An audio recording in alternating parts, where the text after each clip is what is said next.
warahmatullahi wabarakatuh. Waalaikumsalam warahmatullahi wabarakatuh.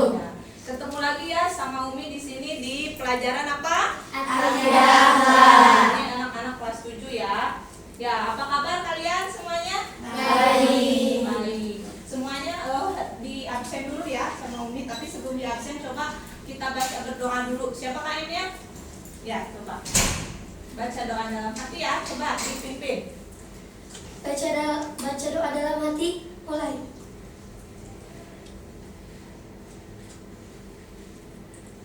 Selesai. Ya, selesai. Terima kasih ya. Oke, sekarang kita akan absen dulu ya. Hadir semuanya? Hadir. Ada ya semuanya ya. Semuanya udah sarapan? Sudah. Ya, semangat ya. Coba masih ingat gak yang minggu kemarin kalian belajar tentang apa? Minggu kemarin kalian belajar tentang sholat dan zikir. Ya, ingat ya.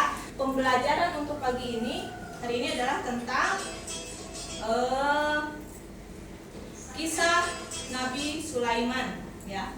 Kisah keteladanan Nabi Sulaiman alaihi salam. Ya, kita akan melihat, menyimak kisahnya seperti apa sih cerita kisah Nabi Sulaiman. Sebelumnya kalian pernah mendengar cerita dari Nabi Sulaiman?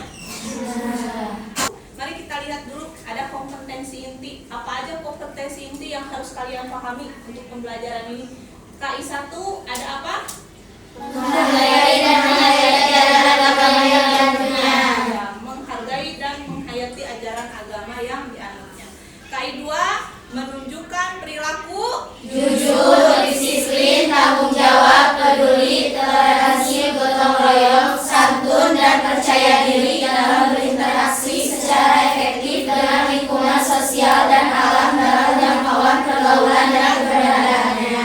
Nah, yang ketiga KI3 Memahami pengetahuan faktual, konsensual, dan prosedural berdasarkan rasa ingin tahunya tentang ilmu pengetahuan, teknologi, seni budaya, terkait fenomena dan kejadian tampak mata. Nah, dan yang ketiga itu mencoba mengolah dan menyaji dalam ranah konkret dan ranah abstrak itu ya. Kemudian ada KD-nya. Coba Sipa apa? KD yang pertama. Menghayati keteladanan kisah Nabi Sulaiman alaihissalam. Iya, menghayati keteladanan kisah Nabi Sulaiman alaihissalam.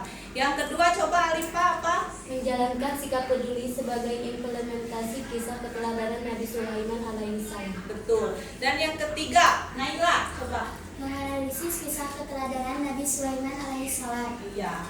Kemudian yang keempat, untuk apa? Menyajikan hasil analisis sifat keteladanan Nabi Sulaiman alaihissalam. Itu adalah kompetensi dasar yang harus kalian pahami dan ketahui. Jadi nanti kalian kenapa harus mempelajari tentang kisah Nabi Sulaiman? Nah, itu tadi ya ada ya. Kemudian ada tujuannya juga. Yang pertama kalian bisa menjelaskan kisah keteladanan Nabi Sulaiman saat mendapati pasukan Semut dengan ya, jelas. dengan jelas. Kemudian yang kedua menjelaskan kisah keteladanan Nabi Sulaiman sebagai apa? Pemimpin yang tegas dan bijaksana saat menegur burung hurhur yang kurang disiplin dengan benar. Di sini ada kisah burung Hurhur. Dan yang ketiga menganalisis apa? Keteladanan Nabi Sulaiman saat berhadapan dengan Ratu Balkis dengan jelas. Nah, jadi ada berapa cerita di sini? 3. Berapa aja cerita tentang Pasukan semut. dengan Nabi Sulaiman dengan pasukan semut, kemudian Nabi Sulaiman dengan Burung hurhur. Nabi Sulaiman dengan Ratu Balkis. itu ya. Itu yang akan kalian simak di dalam selanjutnya pembelajaran video ya. Nanti Umi akan memutar sebuah video. Video ini mencakup tentang cerita itu ya, tentang kisah itu. Kalian simak baik-baik, kalian pelajari. Nanti ada tugas buat kalian ya. Tugasnya itu membuat kelompok ya. Coba simak dulu. Coba lihat di sini, simak dan catat yang pentingnya apa, gitu ya.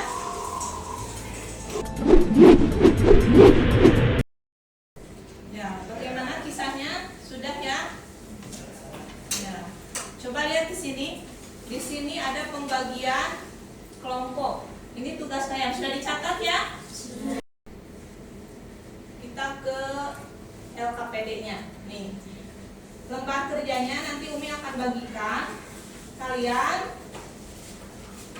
tugas kalian adalah mencatat di sini tentang gambar apa ini. Coba diskusikan yang tadi pokok-pokoknya ya. Ini yang kelompok pertama, ini kelompok kedua, ini kelompok ketiga, ini kelompok pertama ini ya. Yang pertama, yang kedua, yang ketiga. Ini yang pertama ini tentang apa? Coba gambarnya lihat. Ini tentang apa? Tentang?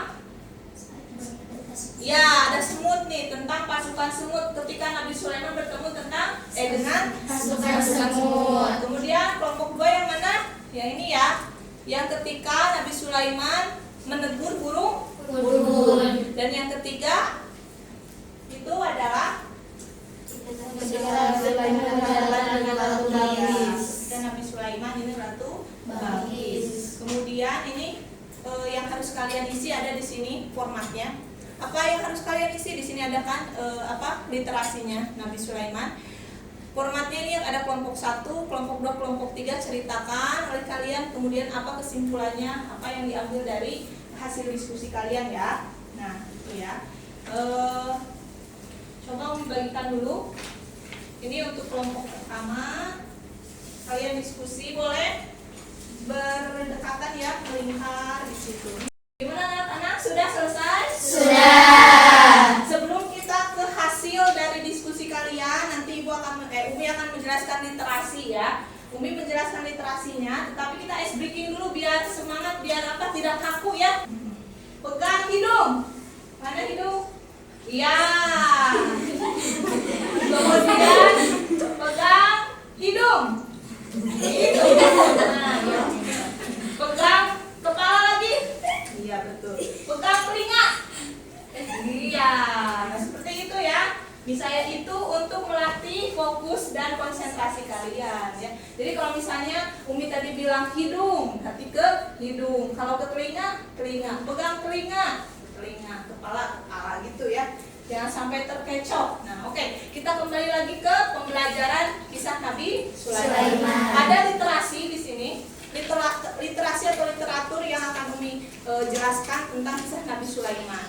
Nabi Sulaiman itu disebutkan di dalam Al-Quran ada berapa kali? 16 kali. Ya, sebanyak 16 kali kisah Nabi Sulaiman oleh Allah Subhanahu wa Ta'ala dikisahkan di dalam Al-Quran ya.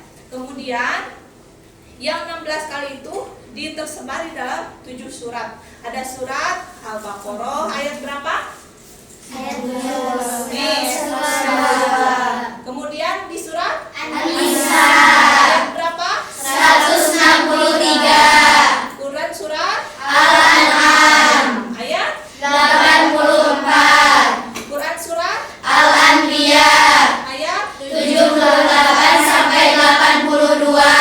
kemudian Quran surat An-Nahl ayat 15 sampai 44. Quran surat Saba ayat 12. dan Quran surat Shad ayat 30 sampai 40. Tugas kalian di rumah coba cari ayat-ayat tersebut di dalam Al-Quran, baca.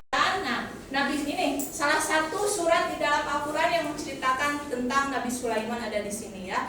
Artinya, sesungguhnya kami mewahyukan kepadamu Muhammad sebagaimana kami telah mewahyukan kepada Nuh dan nabi-nabi setelahnya. Dan kami telah mewahyukan pula kepada Ibrahim, Ismail, Ishak, Yakub dan anak cucunya, Isa, Ayub, Yunus, Harun dan Sulaiman. Dan kami telah memberikan kitab Zabur kepada Daud ya. Kalian juga sudah hafal kan ya kitab-kitab ada berapa yang diturunkan oleh Allah, ada berapa? 4. Yang terakhir adalah Quran, yang kalian adalah kitab Al-Quran yang diturunkan kepada Nabi Muhammad SAW. Iya, Nabi Muhammad SAW.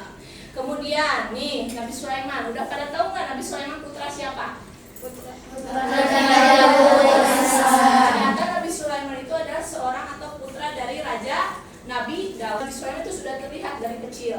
Kepemimpinannya, kepintarannya, keladanannya, dan rendah hatinya, bijaksana, semuanya sudah terlihat Nabi Sulaiman. Nah, kemudian ini ada ayat tentang kisah Nabi Sulaiman dengan semut. Karena kan Nabi Sulaiman bisa apa? Berbicara dengan hewan. Bisa berbicara dengan hewan yang nanti akan kita bahas ya di pertemuan selanjutnya itu tentang mukjizatnya nanti. Nah, di sini Nabi Sulaiman bertemu dengan semut. Waktu itu Nabi Sulaiman mau pergi katanya ya. Ketika mau pergi ada semut yang berkata, "Awas nanti terinjak oleh pasukan Nabi Sulaiman," katanya. "Cepat-cepat," gitu. Padahal Nabi Sulaiman mendengarkan si semut itu berkata seperti itu. Akhirnya Nabi Sulaiman menghentikan pasukannya. "Berhenti dulu," katanya. Ada pasukan semut yang akan melewat katanya begitu. Sambil tersenyum Nabi Sulaiman berkata seperti itu. Nah, itu ada di dalam Al-Quran juga ya. Kemudian Nabi Sulaiman juga dengan burung hudhud. Bagaimana ceritanya? Nah, ketika itu Nabi Sulaiman sedang mengadakan pertemuan, tiba-tiba ada satu pasukan atau ada satu prajuritnya yang tidak ada, yaitu burung hudhud. Akhirnya Nabi Sulaiman marah, "Kemana itu si burung hudhud?" katanya begitu. Ketika itu burung hudhud kembali lagi sambil memberikan laporan gitu kepada Nabi Sulaiman bahwa ternyata ada kerajaan di sebelah negeri kerajaan Nabi Sulaiman yang dipimpin oleh seorang perempuan katanya gitu. Tapi dia menyembah matahari. Siapakah itu? Ratu Balqis. Itu nanti itu yang akhirnya sama Nabi Sulaiman didatangi kerajaan Ratu Balqisnya, dan Ratu Balqis akhirnya menyembah Allah begitu. Akhirnya si burung hudhudnya tidak jadi dihukum karena dia sudah memberikan laporan gitu kan ya, memberikan istilahnya jujur pada rajanya, kenapa dia tidak ada waktu itu. Nah, seperti itu. Yang tadi ini yang Ratu Balqis ya ada di Quran surat An-Naml 44. Dikatakan kepada Balqis, "Masuklah ke dalam istana." Maka ketika Balqis melihat lantai istana itu, dikiranya kolam air yang besar dan disingkapkannya penutup kedua betisnya. Dan Sulaiman berkata, "Sesungguhnya ini hanyalah lantai istana yang dilapisi kaca," katanya. Dia berkata, "Ya Tuhanku, sungguh aku telah berbuat zalim terhadap diriku. Aku berserah diri bersama Sulaiman kepada Allah, Tuhan seluruh alam." Jadi zaman dulu itu ada kolam di dalam lantai kaca itu aneh gitu kan ya, bagus. Istananya terbuat dari emas, terbuat dari kaca-kaca itu, wah luar biasa. Kalau sekarang udah banyak ya seperti itu, kita bisa menginjak lantai, di bawahnya ada kolam, sekarang udah banyak. Mungkin seperti itu gambarannya dulu gitu kan ya. Akhirnya kan Ratu Balqis takjub melihatnya. Nah, coba kesimpulan dari diskusi yang tadi kalian. Coba ya sekarang sebutkan diskusinya. Kesimpulannya apa? Coba kelompok 1 yang tadi tentang materinya tentang Sulaiman dengan semut. Ayo, Naila apa gimana? Kita harus menyayangi hewan dengan tidak mengganggu dan menyakitinya. Ya, kita tidak boleh menyakiti hewan dan tidak boleh mengganggunya, seperti Nabi Sulaiman menghormati ya ketika semutnya melewati lintas. Yang kelompok 2 apa? Materinya tentang sama burung hudhud. 1. Untuk meraih kesuksesan hidup dibutuhkan ilmu pengetahuan yang luas. 2. Bijaksana dalam bertindak. 3. Adil dalam memutuskan perkara. Ya, betul. Jadi ketika Nabi Hudhud itu dipanggil, Nabi Sulaiman tidak langsung menghukum karena dia tidak ada, tapi ditanya dulu kenapa, bagaimana, kapan, yang gitu ya. Harus ditanya dulu, kita harus tahu dulu kenapa masalahnya di mana gitu kan. Jadi Nabi Sulaiman adil dalam menentukan keputusan. Kemudian yang kelompok 3 bagaimana? Tetap rendah hati meskipun memiliki kekayaan yang lebih, dermawan, suka memberi. Iya, jadi Nabi Sulaiman itu rendah hati walaupun dia memiliki kekayaan yang sangat lebih, sangat banyak. Kemudian juga apa? Dermawan dan dermawan, memiliki kekayaan yang melimpah ya. Nah, sekian dulu ya dari Umi. Itu adalah pembelajaran materi untuk hari ini, pertemuan pertama tentang Nabi Sulaiman. Nanti kita minggu depan ketemu lagi di pertemuan kedua, masih tentang Nabi Sulaiman ya. Masih banyak yang harus dibahas dan diketahui. Oke. Segitu dulu dari Umi ya. Terima kasih anak-anak sudah mau belajar. Sekarang udah waktunya istirahat. Boleh nanti LKS-nya dikumpulkan ya. Wassalamualaikum warahmatullahi wabarakatuh. Waalaikumsalam warahmatullahi wabarakatuh.